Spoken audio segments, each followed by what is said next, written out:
প্ৰেগনেন্সিৰ সময়ত প্ৰায় মহিলাসকলৰ মনলৈ এইটো প্ৰশ্ন আহে যে এইখিনি সময়ত কিমান খাব লাগে আৰু যেতিয়া আপুনি এই প্ৰশ্নটোৰ উত্তৰ বিচাৰি আপুনি ওচৰৰ কাৰোবাক সোধে তেতিয়াহ'লে চাগে আপোনালোকে নিশ্চয় এইটো উত্তৰেই পায় যে এইখিনি সময়ত যিমান পাৰি সিমান খাব লাগে কিয়নো এইখিনি সময়ত দুজনৰ কাৰণে খাব লাগে ইয়াৰে আচলতে শুদ্ধ কোনটো ফেক্ট কোনটো ফেক্টটো হৈছে যে এইখিনি সময়ত দুজনৰ কাৰণে খাব লাগে সঁচা কিন্তু যিমান পাৰি সিমান খাব নালাগে বা ডাবল খাব নালাগে কাৰণ এইখিনি সময়ত এডিশ্যনেল 350 কিলোকেলৰিৰ প্ৰয়োজন হয় আৰু সেই 350 কিলোকেলৰি যেতিয়া এগৰাকী মহিলাই গৰ্ভ অৱস্থাত তেওঁ 3টা ফুল মিল বা 1টা বা 2টা নিউট্ৰিচিয়াছ স্নেক্স গ্ৰহণ কৰে নিউট্ৰিচিয়াছ লঘু আহাৰ গ্ৰহণ কৰে বা বাকী 3টা ফুল মিলতো যেতিয়া যিখিনি সেইখিনি সময়ত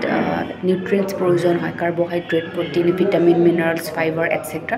সেইখিনি যদি ফুলফিল কৰিব পাৰে সেইখিনি সংযুক্ত যদি তেওঁ খাদ্যবস্তুখিনি সংযোগ কৰে তেতিয়াহ'লে সেই 350 কেলৰি যিখিনি প্ৰয়োজন হয় সেইখিনি সেই খাদ্যবস্তুখিনিয়ে ফুলফিল কৰিব পাৰে তাৰ বাবে আপুনি ডাবল খোৱাৰ প্ৰয়োজন নাই অৰ্থাৎ সেইখিনি সময়ত আপুনি